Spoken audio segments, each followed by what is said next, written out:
Hang on. I turned you down too far. Sorry, Okay, what were you saying?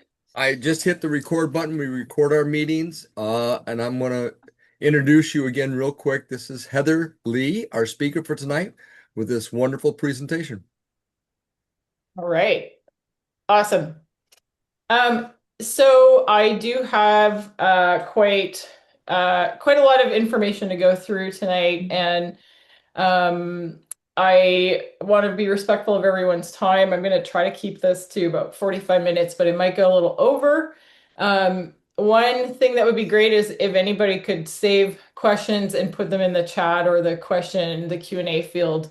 And hopefully we'll have a little time afterward to talk about that. I also might answer some of your questions for you as I'm going along here. So I'll start out just by just quickly doing a really arbitrary route map of where we started and for our year one. And in fact, we started in British Columbia and first went south all the way to Argentina to Ushuaia. And then when we got to Ushuaia, we came back to Santiago, Chile, and then flew the bikes back to the US and then went up north. So that's kind of the first part of the of what we'll talk about here for year one. And that was about 35,000 miles in that and 15 countries in that first year there. So um, it's all true. The rumors are true. I did meet a guy online on a dating app back in 2014, and we lived in two different countries. I was in Canada, he was in the US, and we were dating for about a month when he said, essentially proposed a question that would absolutely change my life. And he said, "Will you ride a motorcycle around the world with me?" So there was a little more to it than that, of course. But that was essentially it. It was very, it was one of those things where you think, okay, this is an incredible experience. I can't say no to this. But just for a little more context about me and why I would even consider doing something like this with somebody I barely even knew. I have been an adventure writer for about 30 years. My first article about rock climbing was published when I was 19 years old. And I just feel like I know a good story when there is one, and knew I could not say no to this opportunity. The other great thing was that I was going to be on my own motorcycle, so if I didn't like him, I could just ride away. So yeah, you can find some of my writings online, Expedition Portal, Overland Journal, Gear Junkie, if interested. And I also have a Substack, etc. But that's just a bit of background. I come from an adventurous family. My parents did a lot of hiking in the mountains. I traveled to a lot of countries solo, including Africa in my 20s and 30s. So this wasn't altogether way out of the realm of possibilities for me. Um, so really, what makes anybody think they can do something like this? The other rumor is true is that I had basically no motorcycle riding skills when I set out on this trip. So I decided to learn to ride a motorcycle when I turned 40 because I wanted to do something really cool for my 40th birthday. And this is me at around 39, just about to turn 40. On my essentially my very first day on a motorcycle, I'm getting some instruction. I did, go through the whole proper instruction. This at the time I was living in Canada, so we definitely needed proper instruction to get our licenses. And this is day one of what's to be a 6 week, so every weekend in training course for me. So I really liked starting out on that little Kawasaki Super Sherpa, and I ended up buying one once I got my license. But at this point, I still had never met this man called Dave Sears. And I had no idea. I didn't even know people rode motorcycles around the world. I had no idea about the whole ADV or overlanding world. I didn't even know that existed.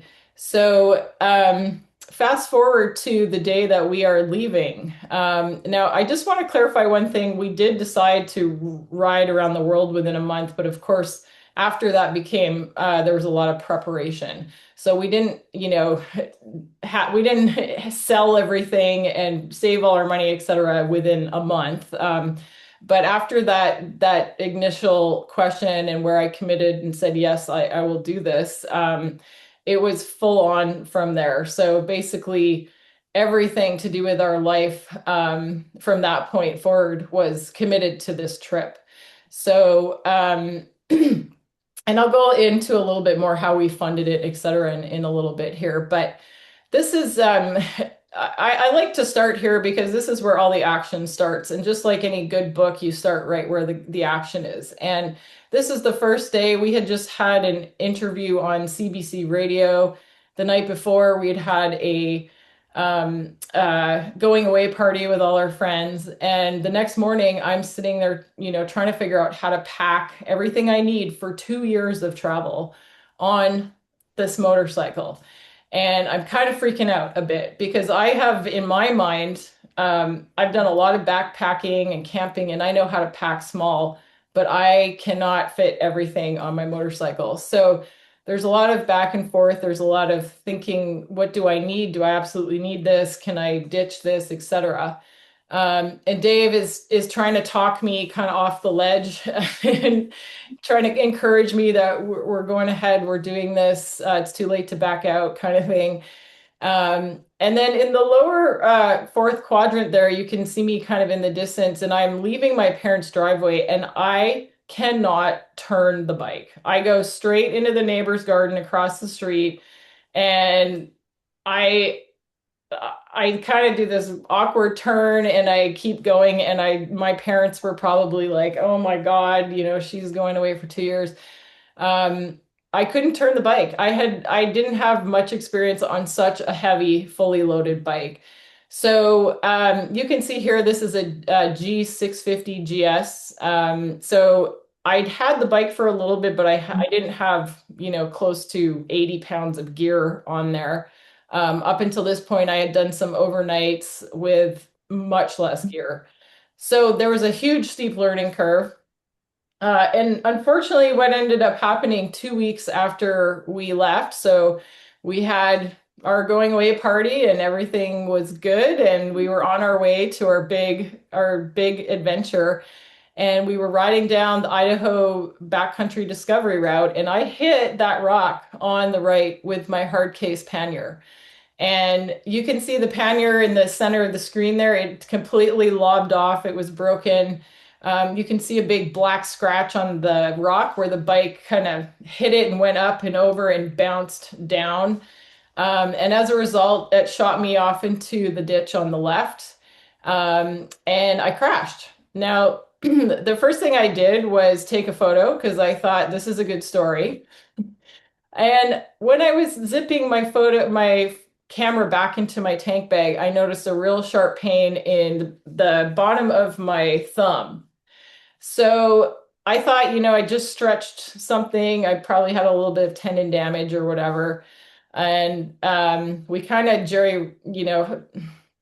frog hopped the bikes down to a small town, and my wrist and whole arm was hurting so much that we went to emergency, and it turns out I had broken my wrist. So the other great thing was that this was my 41st birthday. So I broke my wrist on my birthday 2 weeks after setting off on a 2-year trip around the world. And you can just imagine, and maybe you're thinking the same thing, what the comments I was getting. Like, you can't ride a big bike, women shouldn't be on big bikes, like you should have had more experience. What were you thinking? So I did go through quite a bit of mental anxiety and processing for that 3 months while my wrist was healing. So I had to actually go back home, which was really hard for me. Dave kept going. He did a whole bunch of the BDRs, backcountry discovery routes down to Arizona, which is where his dad was wintering and where my his dad had brought my bike down to Arizona. So Dave got to keep riding, which was great because there's no need, he was able-bodied, he could keep going. A lot of me was worried that maybe we wouldn't meet up again together, that this might be enough of a distance or a problem for us to not have that connection anymore. But in November of 2015, so 3 months after we set out, we met up again in Phoenix. I grabbed my bike, and this is my first day back on the bike testing out my wrist, and I was terrified. I was really, really scared of falling off again. There's this whole failure thing that goes through your mind, and I realized I had already caused a 3-month delay in our travels. So I certainly didn't want to do that again. Um, but we got back on the road, which was scary, but also exhilarating for me. And we headed from Arizona down into Mexico. So, how did we afford to do a trip like this? We were in our 40s. Neither one of us were trust funders. We didn't have any inheritance or anything like that. This is Dave's house in Bellingham, Washington, that he had remodeled himself. He put it up for sale. It's one of those things where do you want to have ties that can distract you while you're on a 2-year travels? So we kind of hummed and hawed, and of course at that time it was definitely just his decision. It was his house. He did think about renting it, but he didn't want to deal with rental issues while being so far away, so he ended up putting it up for sale. There was not a huge amount of assets, and he did not make a ton of money off of this by any stretch, but it did help with the bank savings account. Um, we at this time, Dave was a carpenter, running his own business, and I ran an arts and culture publication. So that last slide that said, "What about our jobs?" We were lucky to be able to walk away from both of those jobs. We could just kind of pick them up again if we wanted to, when we came home. But I ended up actually selling my publication to a staff writer.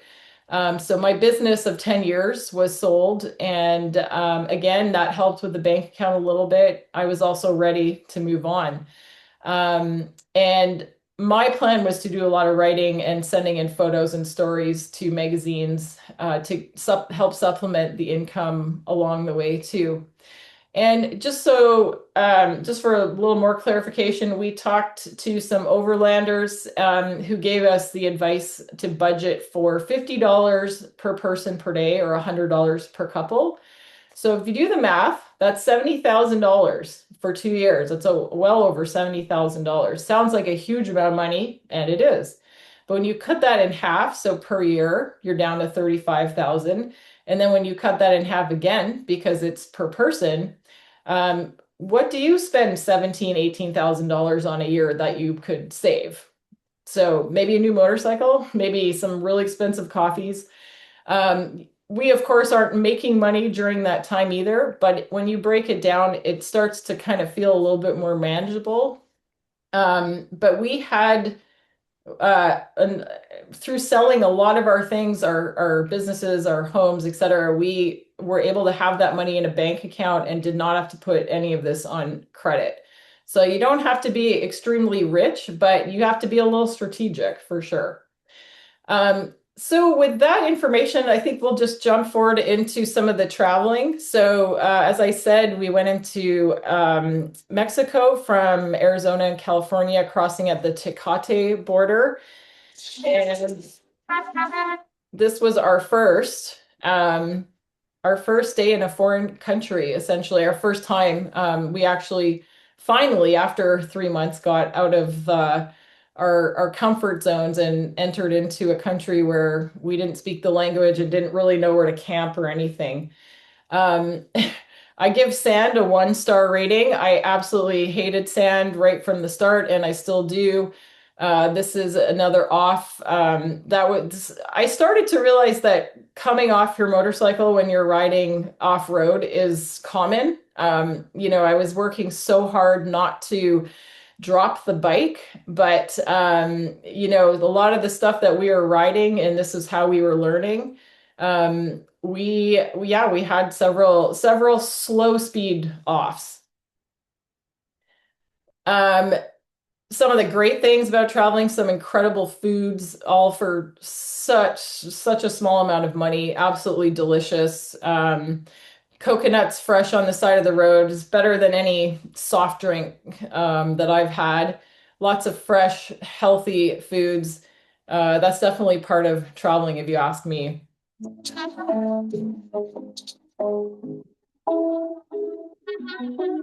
So we headed into Guatemala, and that last photograph there, I like to really stress that when you're on a long trip, that it's so important to do some off-bike excursions. So you can kind of get stuck in a rut of just sitting in the seat and go, go, go. And you don't really see all this incredible beauty around you. So we actually hired a guide and climbed up a 13,000-foot volcano in Guatemala.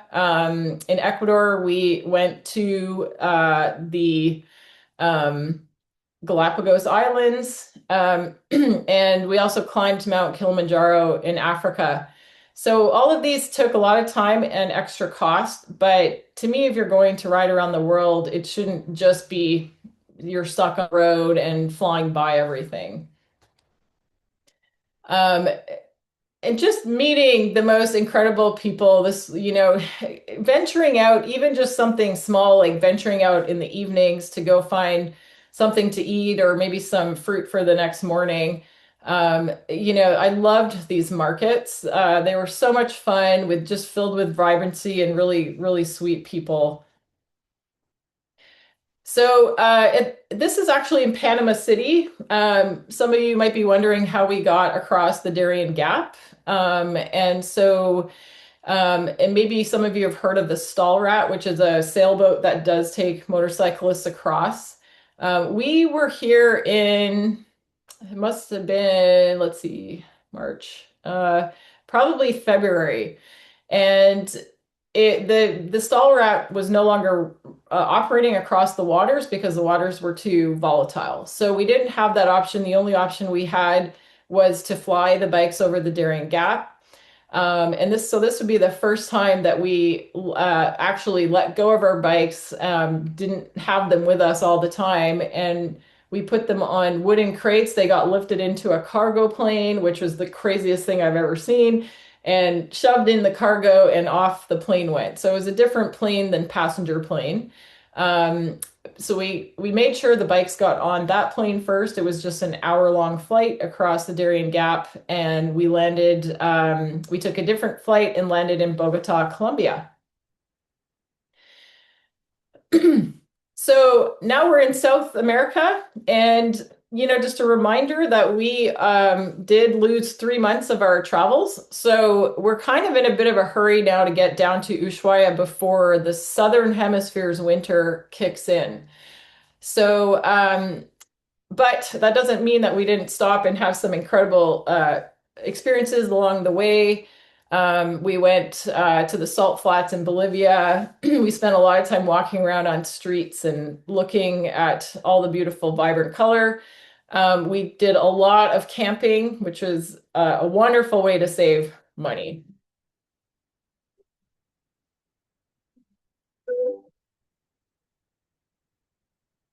Peru has Northern Peru specifically has some of the most incredible roads.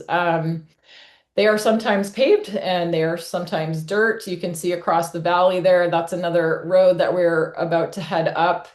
The relief in these valleys is so dramatic. And so you'll spend all day just cruising down one half of the valley, crossing a river like this wide because it's so narrow at the bottom, and then riding up the other side. And I don't think there was ever a moment on some of these roads where the bike wasn't at a tilt. We were never, the handlebars were never even. We were always going into a corner. A lot of fun, just gorgeous, gorgeous scenery, vibrancy, beautiful place. And I'm sure some of you have heard of the Death Road in Bolivia. It is you can see how it would be terrifying to be traveling on a bus on this road and trying to pass another bus. And that is unfortunately back in the day where most of the deaths happened. There are sadly a lot of skeletons at the base in the valley there. Automobiles, vehicles regularly went over the edge when passing another vehicle. Today, it is basically a tourist destination. So, a new highway, paved, beautiful highway has been built and it bypasses all of this scariness.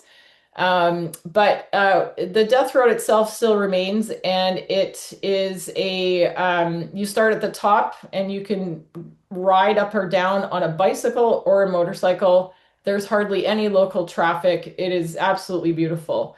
A very interesting thing about driving the Death Road, right at the top, there's a big sign that says keep your left. And what that means is um, drivers have to stay on the left side of the road. So even though they drive on the same side of the road we do, in this particular case, the driver's on the left side of the vehicle. So they would ask the driver to be left so that they could see how tight the tires were to the cliff edge and allow the other vehicle to pass. So sadly, this is where a lot of accidents occurred because the edges would give way and the vehicle would fall off, or it got stuck and couldn't get out, with one tire hanging off into the abyss. So it's a terrifying history there for sure. Um, Patagonia is a place that I always wanted to go to, and it is incredibly stunning, dramatic, beautiful, harsh weather. This is riding into El Chalten, and we actually stayed here for a couple days and did some hiking in those mountains there. Um, and eventually made it to Ushuaia. Now, this day is so deceiving because it's a beautiful, sunny blue sky day, but our trip into Ushuaia the night before was terrifying. We got stuck coming in at night. There was a snowstorm. It was blowing sideways. People were passing us. We were going really slow because we were scared. It was so slippery. So you can actually see some fresh snow in the mountaintops behind us there. Yeah, it was a very exciting way to reach the southernmost tip of the world, El Fin del Mundo, the end of the world. And I really felt like it was going to be the end of my life, riding in that day. But it was a freak snowstorm, and we stayed here for about 3 days and waited for things to clear up a bit, and then turned around and headed back north. We jumped on a ferry that took us to actually deleted 12,000 kilometers off of our trip, or sorry, off the road. So we had ourselves and our bikes on a ferry, which was a really nice way to go up the coastline back to Santiago, Chile. And it also meant that we had far less wear and tear on our tires, our bikes, etc. And the winds could be just horrendous riding a bike down there too. So we were quite happy to just kind of go on a cruise for a bit and get back up north. And as I mentioned earlier, we from there we went from Chile, we flew the bikes back to the US. So Patagonia is just incredibly dramatic, stunning place. Um, again, it's a little scary there with the winds, but you just can't beat this incredible scenery. So sometime in around Peru, which backtracking a few months before this, I was started having quite a bit of trouble with my G650. It would overheat very quickly. It had a lot of kind of cosmetic issues that were starting to become more full blown. I lost my rear bearings at one point, and I took it in for an oil change in Lima, Peru, and they forgot to put the oil cap back on. So when I was riding away, all the oil bubbled up and spilled out and almost killed my engine. So it was limping along. I had quite a few other things going on, but most considerable was this flat spot that I started to develop in the front of my tire, my front tire, that made the riding go like this. So I'm not sure how easy it is for you to see that, but you can probably see the wobbling going on there. And you imagine the exertion and energy that it takes to control a bike like when it's doing that. So um, it became kind of this issue where the bike was starting to really cause some stress in the travels in the relationship. I was very lucky because Dave was very mechanically inclined, so he knew how to fix a lot of things along the side of the road. But that wasn't really what we were trying to do. We were trying to move along and travel and not be fixing bikes on the side of the road. So that became part of the reason why we also headed back up to the US, was to get back to Dave's dad's place. He had a big wood shop. So we spent a couple weeks there. Dave fixed a lot of things on my bike. But he also strongly encouraged me to find something else, to buy another bike. I didn't want to. I didn't really have the funds, and I really, really wanted to make that 650 my around the world steed. I did actually start calling it the Black Stallion because it liked to buck its rider off all the time. But sooner or later, it became a bit more of an issue than I could handle, which I'll get to in a bit here. The great part about getting back to the US was language we could understand, having all the amenities, and we ended up jumping back on the BDR route because I lost out on a lot of that because of breaking my wrist. So we jumped back on the BDRs to get all the way back up north from California and had some incredible scenery. Um, I'm going to throw this video in just because it shows a little bit more how improved our riding and my riding came. This is, coming from a woman who didn't know how to ride a bike and hit a boulder and fell off and broke a wrist. Um, I started to be able to hold on to that bike for dear life. I started to get a lot more skills. This is Dave in Lockhart Basin, which is along the Utah BDR. It's probably one of the most difficult sections of BDR of all of the BDRs. And as you can see, it's probably not conducive to big bikes, but he's doing just fine. So this is the kind of stuff I was getting dragged into. But Dave was really good at helping me get my bike through if I couldn't do it myself. And it really enhanced our riding, made it a lot more fun, if not a bit terrifying at times. So once we were kind of through the US there, we headed up north to Alaska, which was now kind of the goal was to cover Alaska and Russia, and we realized we couldn't do both in the same summer season because the seasons are so short. So that was another advantage of going back home. And we headed up to the Yukon and Alaska and spent several months up there. We were there long enough to see both the northern lights and 24 hours of sunshine. So that was a pretty cool experience.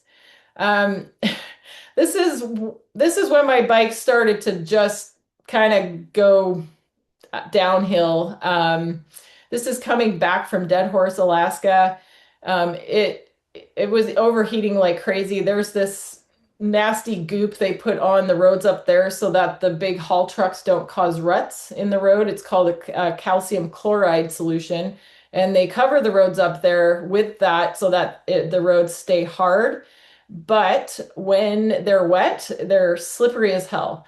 And it also covers your bike in this kind of clay-like, nasty, covering that when you don't have a radiator guard or whatnot, it splatters all over the radiator. And my radiator was already problematic and became more so because now I had cracks and leaks and the coolant was constantly spilling out.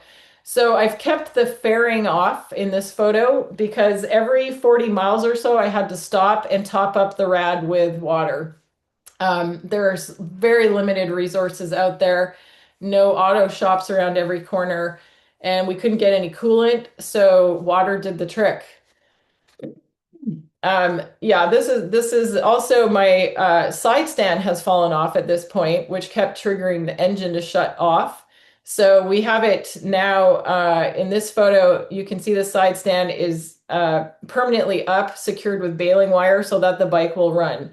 So whenever I wanted to get off the bike, I had to pull up to something I could lean it against and very precariously get off. It's all worth it for things like this, this incredible moments that you just don't know are going to happen on your travels. And this is the Northern Lights close to Denali National Park. It's also the photograph right behind me here. One of my favorite photos of the trip. And this happened simply because I got up in the middle of the night to go pee and I saw the fire was lit up with color and vibrancy. It was just gorgeous. Um, Incredible animals we saw up in the north. It's such a nice remote place. We had a moose going through our campsite. Saw lots of grizzly bears, black bears, and caribou. Also a lot of buffalo. All right, so we're going to jump on to year two here, and we can kind of see the route that we took for year two. So we flew the bikes from Vancouver, British Columbia, over to Cape Town. We did 9 countries in Africa. We stopped in Kenya because we couldn't really safely go much farther into Sudan. Not only that, the visas would have taken 9 weeks to get, so we didn't want to lose that time. So we flew from Nairobi to Scotland, of all places. The reason for that was one of Dave's best friends lives in Scotland. And we started from Scotland to make our way east across Europe and into Russia. While in Russia, we dipped down into Kazakhstan, back into Russia, across, and then down into Mongolia, finishing in Magadan. So, how do you stay out of trouble on a trip like this? We're going to some potentially volatile areas. We've got, we're in Africa, we're going to Russia. We're in places where there's lots of bears. We're doing a lot of camping. We're also potentially traveling in countries where people could be a problem. These are, some of the things that I just list that we took measures to stay safer. Health, of course, should be top and foremost because without your health, you are not riding a bike, you're not doing much of anything. So, vaccinations can be very expensive, but for a trip this long, we decided it was worth it. We did actually get our malaria pills in Africa instead of at home. There was about the third of the price. So little things like that can save a lot of money. We carried fake wallets in case somebody wanted to rob us. Bear spray is fantastic because it's illegal to bring something like mace across borders, but bear spray is okay. And they're essentially the same thing. It doesn't make sense, but bear spray is great for bears, but you can also use it on a person who's trying to get into your tent at night. So, great weapon to have that's legal to bring across most borders. Good gear, etc., good communication, an SOS device, all extremely important to have.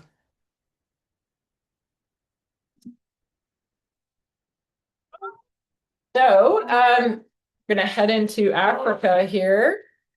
This is how our bikes arrived in Cape Town. So we did 5 flights across water, and every time we packed the bikes differently. This was especially challenging because Cape Town would not accept any wood products because of cross-contamination and viruses in the wood from little creatures. So our shipping company wanted to charge us $500 per bike to crate our bikes.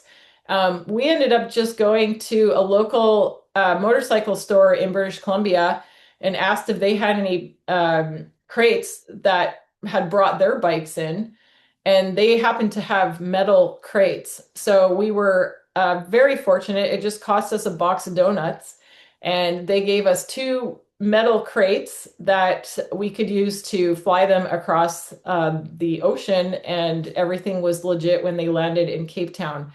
And every single time the bikes arrived unscathed and people handled them so well, we were always thrilled, sometimes even a little teary-eyed to get the bikes back.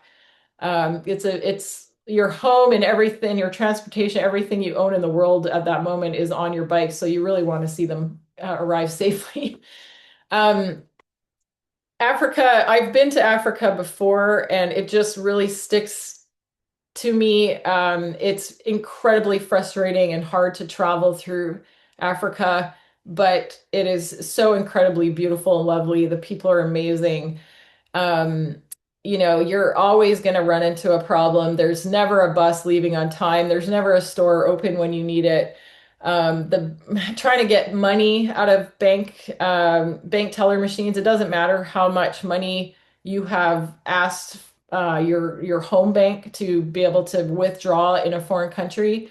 Some of these countries like Malawi, so poor, they only allow you to take out $50 at a time, and your bank at home charges you $5 for a foreign transaction fee. So we had 3 credit cards between us and 3 debit cards between us. And whenever we got to an ATM, we would use all of them, 6 of them, to get out $50 max. So at the most, you're getting $300 minus $30 in fees. Namibia was another place I really wanted to get to. We've probably all seen these on our computer screen savers, these incredible red dunes. They are some of the largest, highest in the world, and it is not easy to get to this place. It is pronounced Sousafle. It's in Namibia, and it is on about 300 miles of hard-packed sand and gravel dirt roads to get in. Not fun, but once I got there, I was absolutely thrilled that I made it. It's one of those things that you just do when you travel. You make the sacrifice, try to push fear aside, in order to get to places like this. And although we had done a safari, where we borrowed a truck from somebody we had met, and we were able to see a lot of the big 5 animals, this is outside of the park. And I think the most incredible thing is riding along and seeing these animals in the absolute wild, right beside you. Zebras, oryx. I had a giraffe kind of keeping pace with me like we were racing. It was just incredible. Um, we went to Africa, so now we are in February of 2017. And February, March, that is all rainy season in Africa. I normally wouldn't think that it would be a nice time of year to go to Africa because there's so many monsoons. But aside from a little mud here and there, it was just glorious. The vibrancy, the rains make everything bloom and green, and it's just incredibly beautiful. And so I would actually recommend going to Africa in the rainy season because it's hot all day long, and then right in the middle of the day, you get this deluge of rain, which is actually welcome. It cools you off, makes everything fresh, and it comes almost at the same time every day. You can almost time it by your watch. You can get off the road, you can go sit in a cafe or you can go out and ride in it because it's warm like a shower. So I thought it was just wonderful to be there at that time of year with the greenery. This little guy really loved Dave and his beard, I think. So after Africa, like I said, we flew from Nairobi over to Scotland, and we started making our way east across Europe. I don't actually spend a lot of time on Europe in the book or in this presentation. The reason being is Europe just felt like home to me. It has everything you need on every street corner. Whatever you desire is there. It was incredibly nice to come into Europe after having spent 4 months in Africa, where you're just feeling like you're getting by on the skin of your teeth. So certainly welcome to arrive in a nice, clean, orderly countries, but it was not the adventure, and that's what we're kind of here for. Um, Speaking of off-bike excursions and adventures, Dave and I decided to go paragliding one day, and I will tell you, there's nothing more of a mindfuck than running towards the edge of a cliff, willing yourself to jump off. So that's definitely the epitome of adventure to me. We did, of course, have guides. We went tandem, but this is over beautiful Lake Annecy in France, and one of those incredible off-bike excursions. Ukraine, this is a village in Ukraine called Bolchev, and it was formerly in Poland before occupancy. My grandpa grew up here when he was a little boy, and I really wanted to go see the village where he grew up. So we parked the bikes in the shade of a church one day, and we walked around the village, a very poor, very small village. And when we came back to the bikes, these little girls were looking at them, and they saw us approaching and they got scared and ran away. And I said, "No, no, no, come back. Do you want to sit on the bike?" And they sure did. We took some photos, and her friend took photos, and they completely ignored Dave. They just talked to me the whole time. They wanted to know how old I was, what was my name, where was I from. So I like to think that there was a little moment of inspiration there for those girls in a small village, seeing me as a female riding a motorcycle. You might also notice this is a new motorcycle, and I'm not going to tell you the story because it's written in the book. And I would love for you to order the book. But yes, there came a point where the bike broke down, my former bike, just enough that I just couldn't handle it anymore, and it was going to be financially costly to replace everything. So I found a GS with a lowered seat and lowered suspension, and it was the best thing that ever happened to my riding because it hugely improved my riding. It was a whole different bike and was a great investment. Um, just a little side trip here. RFC, Riding Full Circle, that stands for in records. So it's, a lot people have expressed to me that they wanted to know, like, what's the coldest temperature you ever rode in? What was the highest altitude? With those bikes, they are just engine cooled. They're just amazing up at altitude. They never gave us a single hiccup. Um, and the highest we rode was 15,000 feet in Peru. Um, Really, really just can't say enough about uh, the bikes. My previous bike was a BMW. Yes, it gave me troubles, but I went right ahead and looked for another BMW bike right after. I just thought it was perfect for what we were doing. A little tricky to find parts in some of the countries, absolutely. But I felt the pros and cons. The pros outweighed the cons. I think it's really important when I do these presentations to express to people that we were traveling on the road for 2 years. And in that entire time, we went through 55 border crossings. So 40 countries in total, but sometimes we went back and forth. And we didn't pay a single dollar in bribes. We got through with, some our smart head on our shoulders, a lot of information before you arrive at the border, so you know what your costs should be to get a visa or whatever. And a smile and a handshake goes a long way. So we were very, very lucky.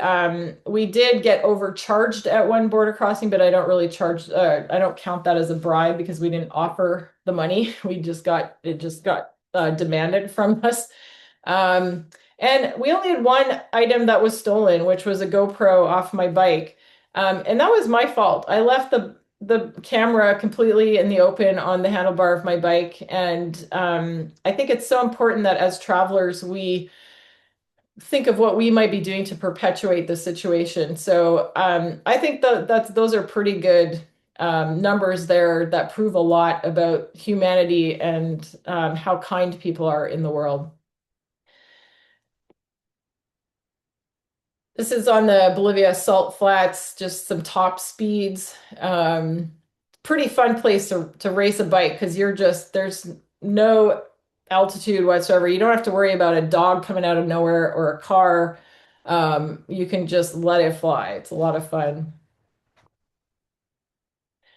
I was talking earlier about having offs on the bike. As you know, as you can see, there's a lot of my number is a lot higher than Dave's.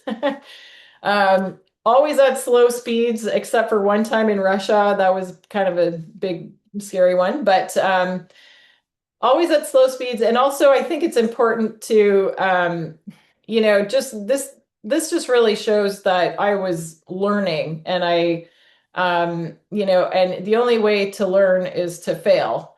And it's, there was a lot of learning going on, and I was an incredibly different rider at the end of 2 years than when I started. I don't, I often think of how much I improved in that time, and I also think about I never thought I would be, um, this rider at the end of the trip who was doing some big steep uphills in the mountains, lots of rocks, lots of mud. I didn't wouldn't have thought I would be that rider when I was back in BC nursing a broken wrist. But this is proof that Dave does also drop his bike at times too. It wasn't just me. So as you can see, slow speeds, it happens.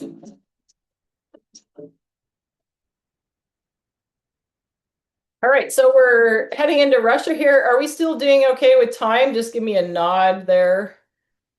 Thumbs up. Okay, great. We're coming towards the end here, the last three countries of the trip. As I mentioned, Russia, Kazakhstan, and Mongolia.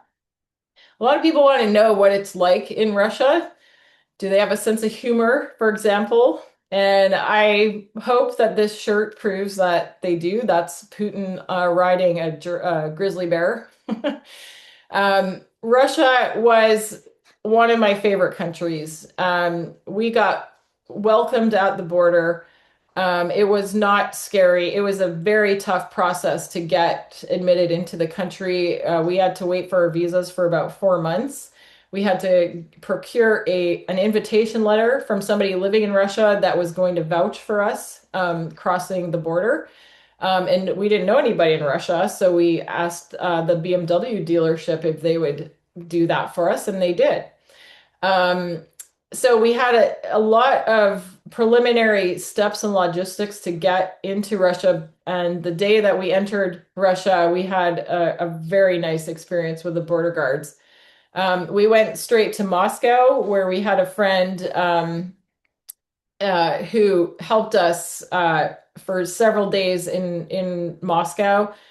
She even paid for our hotel.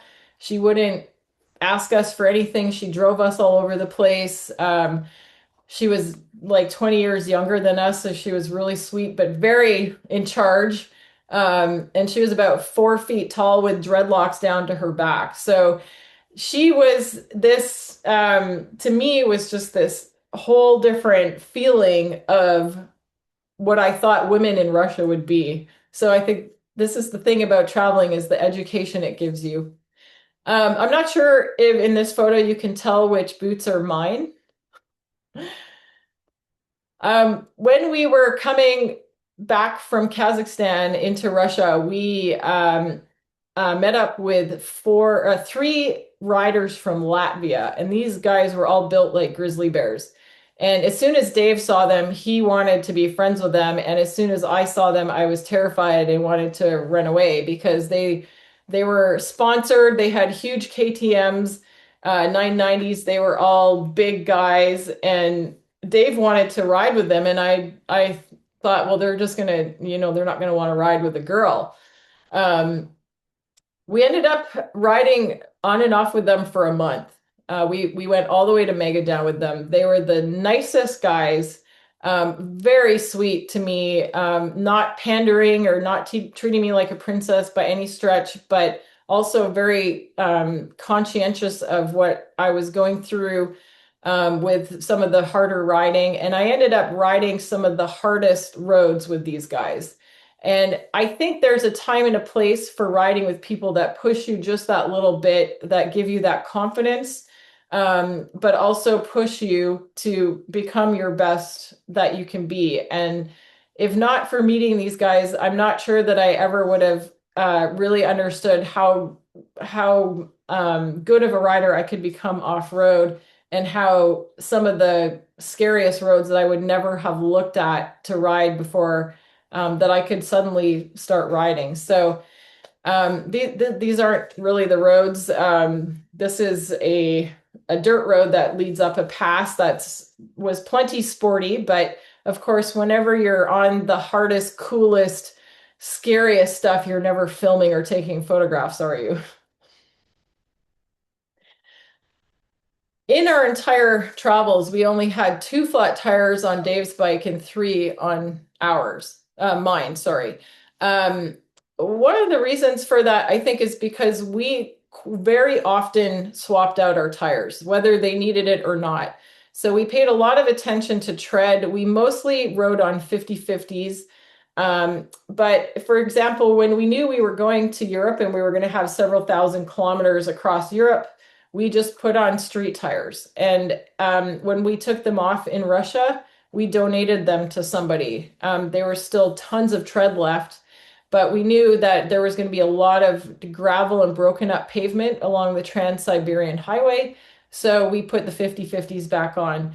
I know a lot of riders who really push the tread on their tires, and they really want to maximize it, and that's fine too. They probably save a lot of money. As you can see, we spent a lot of money in tires over 2 years, but I think I think it's a safety thing, and I think it really helped alleviate, sketchy repair jobs on the side of the highway. I will say, in the book, there is a pretty exciting story about our last final moments of our trip and a flat tire incident, but that's all I'll say for that. Um, a lot of people want to know how often we camped versus stayed in hotels, etc. And I would say it was split really in thirds. So we spent a third of the time in our tent, a third of the nights in hotels or hostels. And then we also had friends and family along our trip.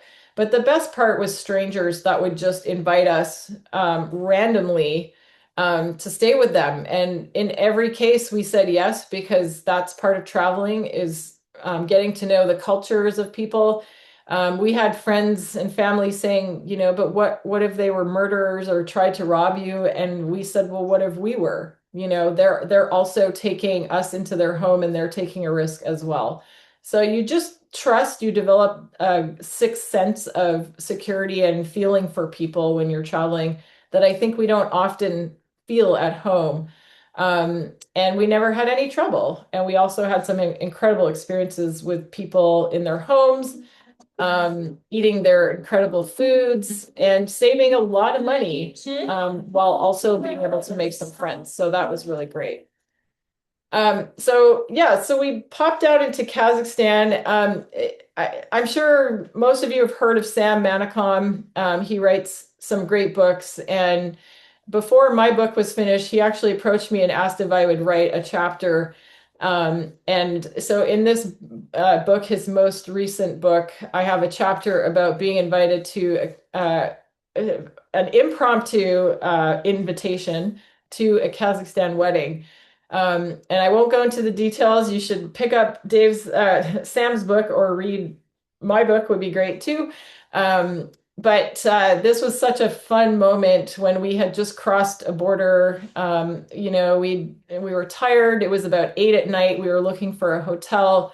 Nothing was really working out, and we arrived at this hotel. Saw a lot of people dressed fancy, and I said, "No, I don't want to stay here. There's a wedding going on. It's going to be a party. It's going to be loud. We just want to get off the bikes, have a shower, go to sleep." And this guy came over to us and he said, "Where are you from?" Et cetera, et cetera. And he said, "Well, we must have you at our party."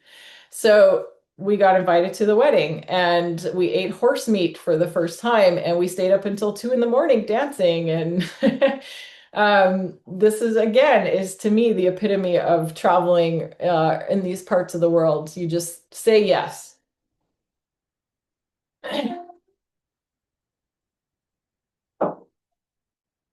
So Mongolia is the last country before we're going to head back to Russia and end the trip. What a stunning country! Very super remote. Not a lot of paved roads. The main highway to Ulaanbaatar is mostly dirt. It also goes off in many different directions. A GPS does not help you in this country at all. It is the highest concentration of real true life nomads. They still have a huge lifestyle of living in yurts with their livestock, packing them up every season and moving the yurts to another part of the country that could be 100 miles away. Um, it's just you don't even know what year it is when you come to this country in some cases. Unfortunately, on this particular day, you can see this bridge in the background. I went to pass around a car, and I went into the oncoming lane, and in that oncoming lane was a massive pothole right at the bridge deck, and I hit it head on. It was probably about 2 feet deep, and I just went right into the concrete block of the bridge deck. Now, I stayed on the bike, and I was quite happy about that. I did not get pitched off. The bike didn't crash, but I did completely blow my forks. And because I blew the seals on the forks, all of the liquid leaked out and went all over my front brakes. So I basically traveled for the next several weeks with no front brakes and no front suspension.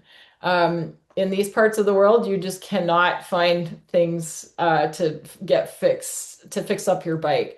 So it was a long time, and of course, not nice, smooth pavement like it looks there.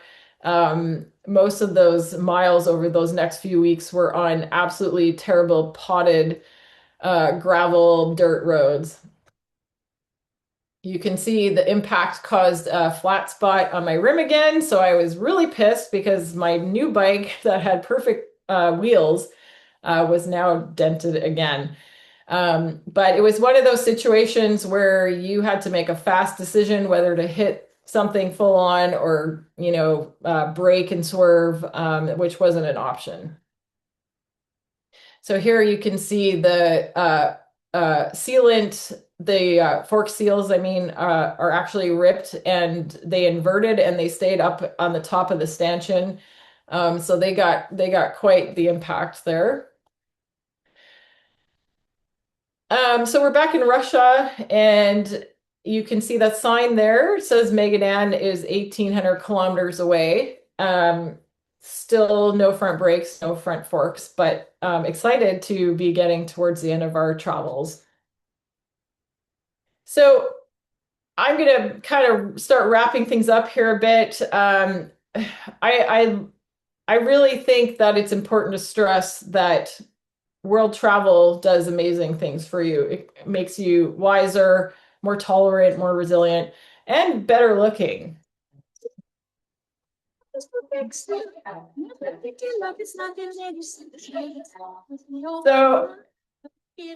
this is after uh, many, a few thousand miles on dirt roads, very dusty, dusty, no rain for a long period of time creates the worst dusty roads. And following other riders and trucks and vehicles and whatnot on these roads, you just get absolutely covered in dust. So that was my goth phase. That was my short goth phase there. So I also like to say, to close off, that I think it's so important to thank your ride for your journey. Um, this bike carried me for the second half of the year of the 2 year travels. My bikes mean a lot to me. To me, they have a soul and a spirit. And I mean, the things, the roughness and nastiness that these bikes put up with for our travels was just more than you can ask for. You can see that I'm missing my windscreen on this bike. I mean, this thing I bought it new 11 months prior, and boy, did it suffer, but it got me the full way. So, would love to say thank you so much. And if anyone is interested, this is the book. It's available in print and also and recently as an ebook, and will soon, within the next year, I'm hoping it will be an audiobook. Um, so if you want to order it, you can go directly to my website, or you can find it anywhere that you like to find your books, usually online. If it's not at your local bookstore, you should tell them they should get it. And I don't know if we have time, but I'd love to open up to any questions. I saw there maybe were a few questions in the chat there. So if anyone wants to uh, go for it, ask away. I got a dying question for you. By the way, I just found it and I posted there in the chat where it's on Amazon as well.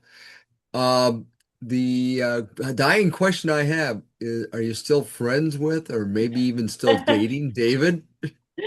Everybody wants to know that. And what kind of a salesperson would I be if I told you that? You've got to buy the book to find out. It's in the book. It's Awesome. it's in Okay. the book. It is in the book around page 423 or something. Okay. 2 years ago, I did a ride with the IFMR from Italy through Romania, Hungary, Slovenia. And the question I would ask, because of that trip, I was talking to a woman on the street one day, and turned out she went to high school with Melania Trump. And I Oh, said to her, I says, "Why do you think she married Donald Trump?" And she just goes like this. oh. And so I would ask, what was some of the most interesting people you met? And Yeah, that boy, and I hate to keep pointing to the book, but it does really illustrate the incredible people we met along the way. Some of the most interesting people we met were the ones that came to our aid when we needed it the most. When I broke my wrist in Idaho, we went to a small store to ask, where was the nearest hospital. And the guy that was running the store, he said, "Look, if you're going to go to the hospital, take my van. Don't make her ride that bike." So, this is complete stranger who just loaned us his van for 2 days because we had to go there and get x-rays and weight and etc.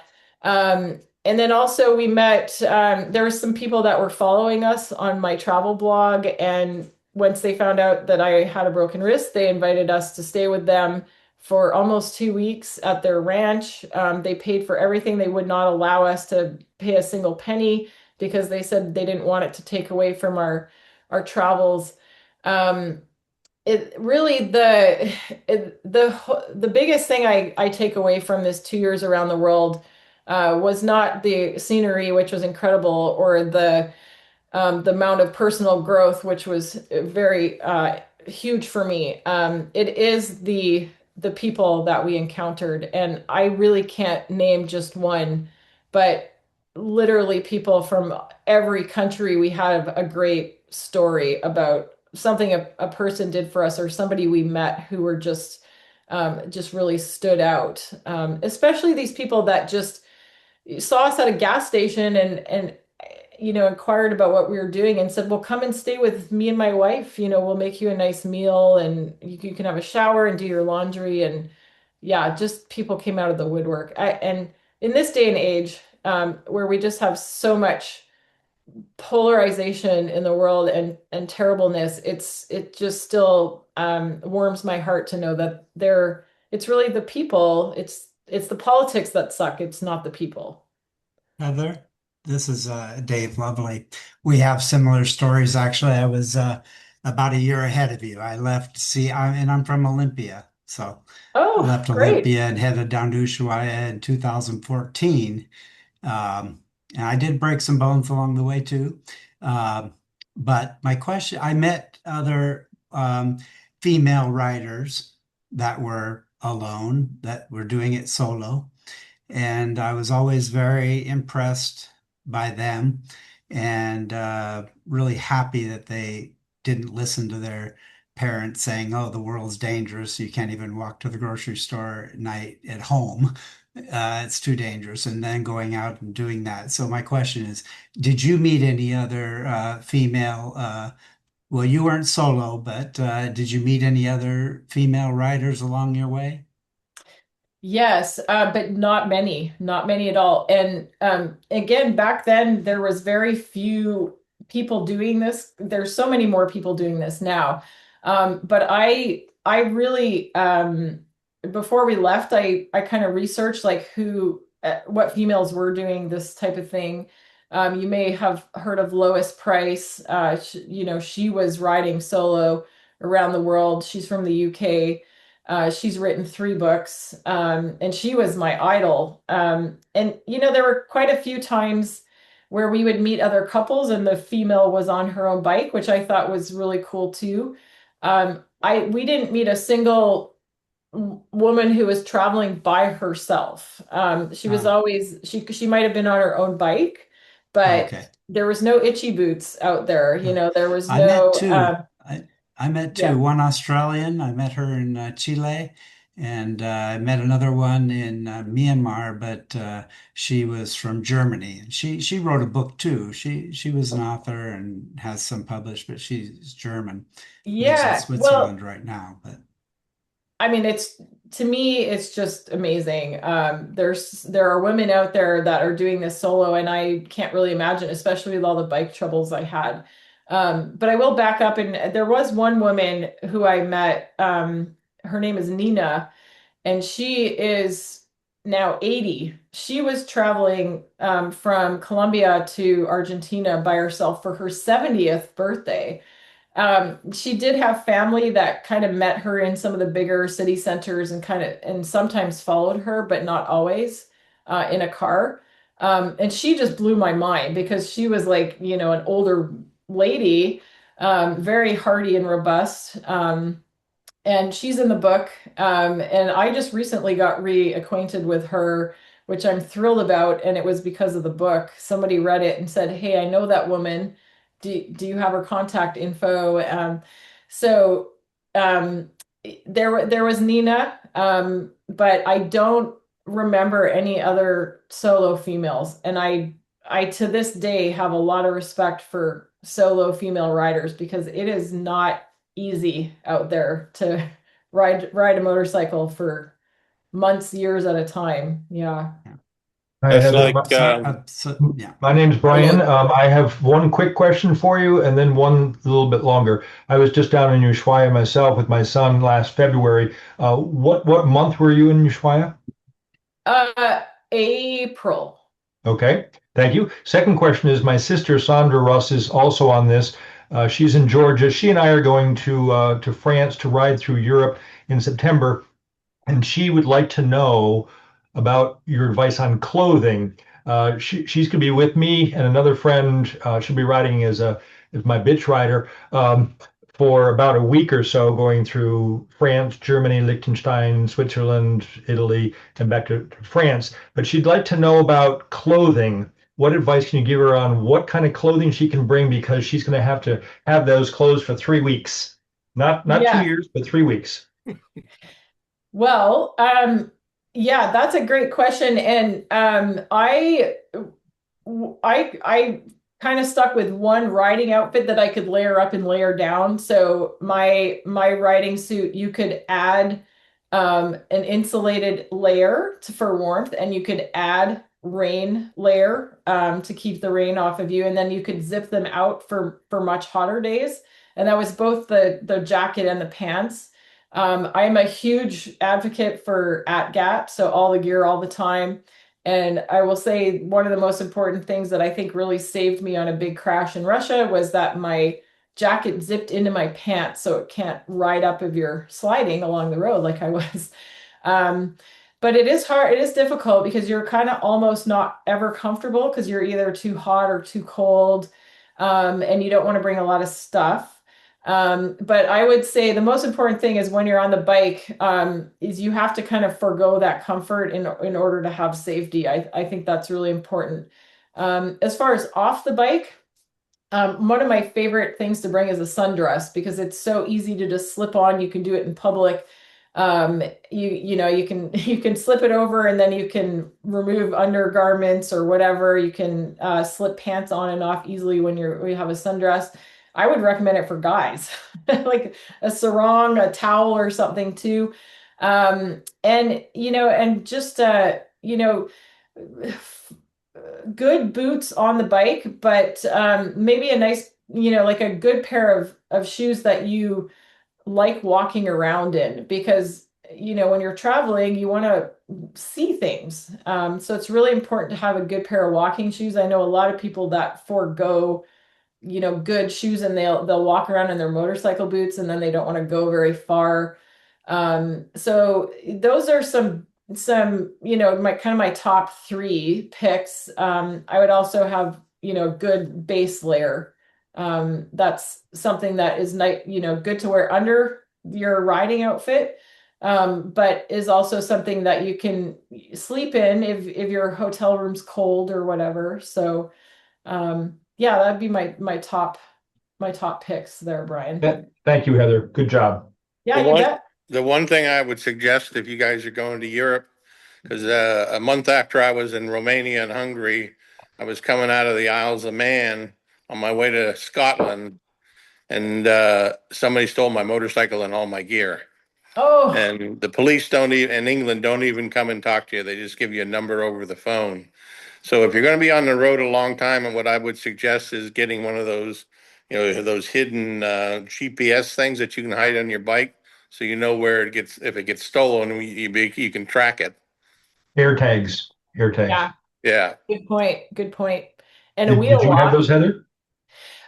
So we didn't have that, but with the bikes that we had, you can turn the handlebars into a certain position and then lock them with your key so they can't easily be rolled away. And they weigh so much that it's really hard to just pick them up and put them into a truck. I really debated bringing a wheel lock. It's quite heavy and bulky. We had ones that were about this big that also had an alarm built in. So it might be something for a high theft area like Europe can be. That might be a good idea to bring. Yeah. Well, I was told that William, England I is where the always most of the use. bikes are stolen in England, and I've been told.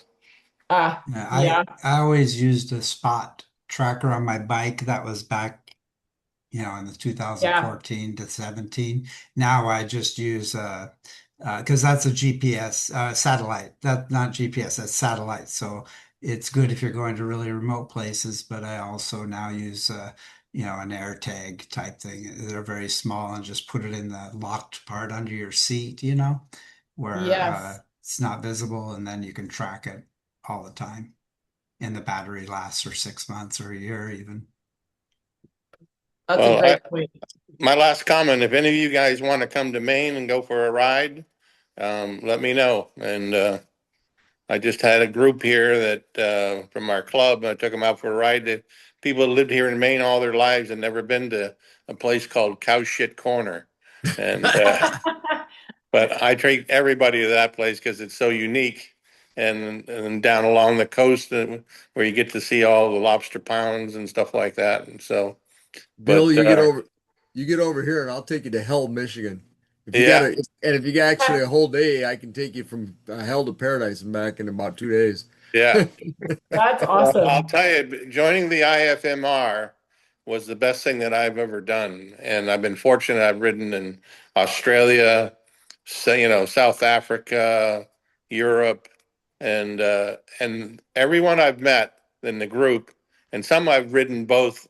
I rode with one guy in Australia and ended up meeting up with him again in India. I met another guy and rode with him a couple of times, and that's how I ended up back in England, and where my bike was stolen is because one of the guys I rode with in India. But what I find is that the one thing about the people, we're all so much alike, and we're all good people, but our governments make us look like a bunch of jerks. That's true. Yeah. Yeah.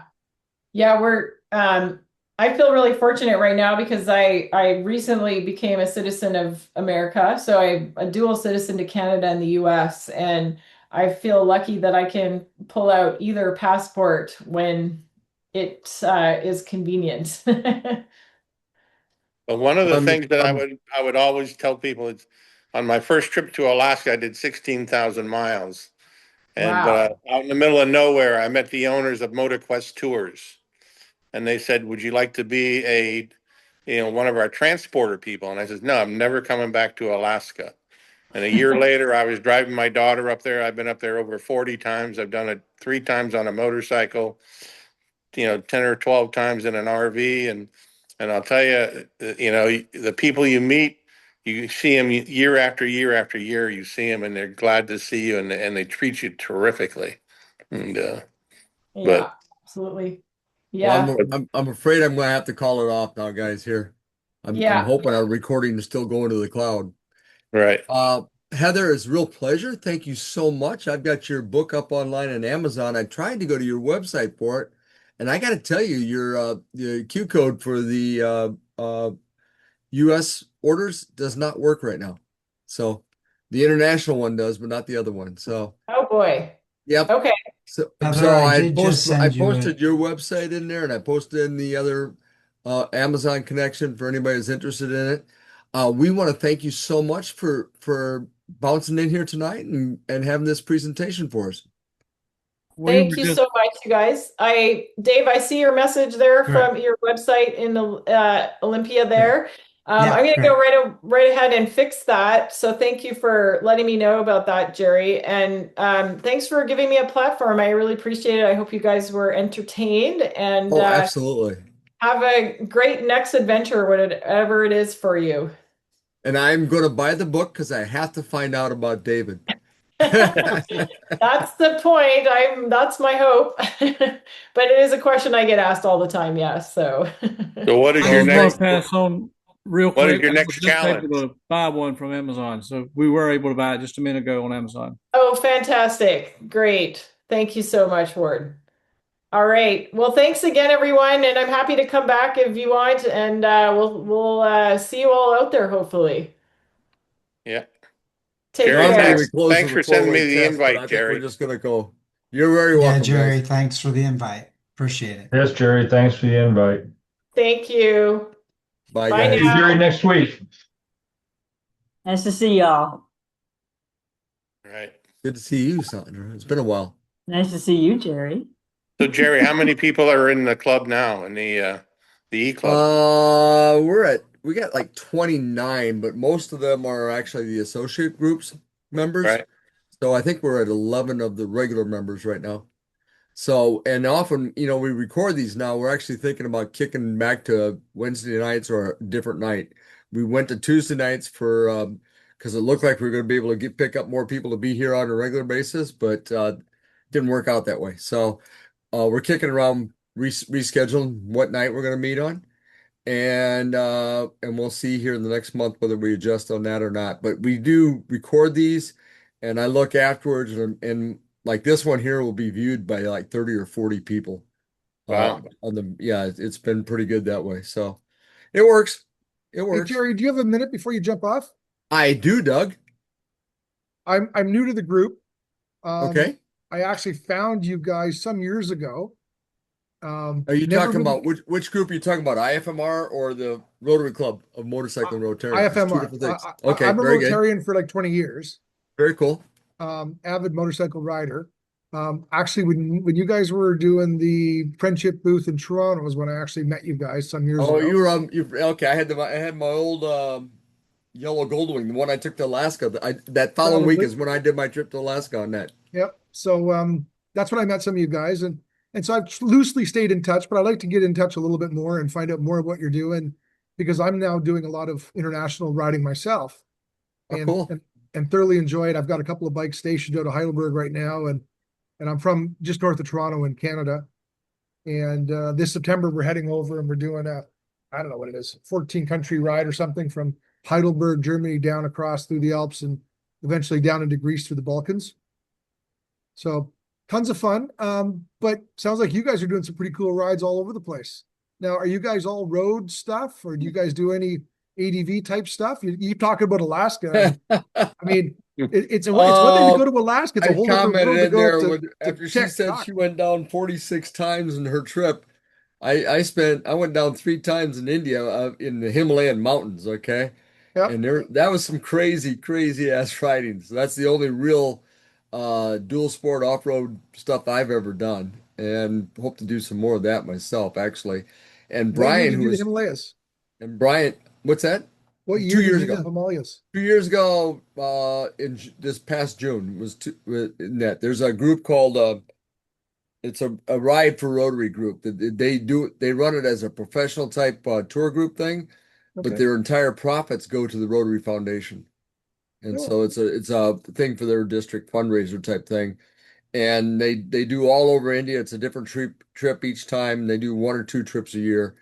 And I just happened to go the first, and I think they're getting ready, or in January they're going to go the second time they're going to do it, up into the Himalayan mountains. And so I got to the highest point at that time you could get to in the world, 19,024 feet on yep. on a motorcycle. It was I was crazy. there. It's pretty cool. Pretty hard to believe, Well, though. their last a year ago now they opened another pass. Year ago or last September they opened another pass about 300 feet higher, about 5 miles away. So Wow. yeah, You know, crazy stuff. I rode out of Bangalore in India with the IFMR in India, and I was just went. with those guys about 3 months ago in Yeah, well, Bangalore. we went to a homeless shelter for 400 mentally handicapped adults, and they had clean clothes, 3 meals a day, but they were hauling their water in 5 gallon buckets because their well had gone dry. And that night we were sitting down, there's 15 of us at the table, and when we got up, we'd raised $55,000 between us to put a well in for them. And we had all the money in the bank, and we had guys from Australia, the Far East, all over Europe, Canada, the US. And Pretty amazing, isn't it? I'll tell you, it was amazing to see a group of people like that sit down and accomplish so much. And it took us 2 years to get the well in because of COVID, but one of the guys I got really good friends with uh, belongs to the group in Denmark. And when the Ukraine war started, he and a bunch of guys started a nonprofit called Cars to Ukraine, where they drive donated cars to Ukraine to give to the soldiers. And as of today,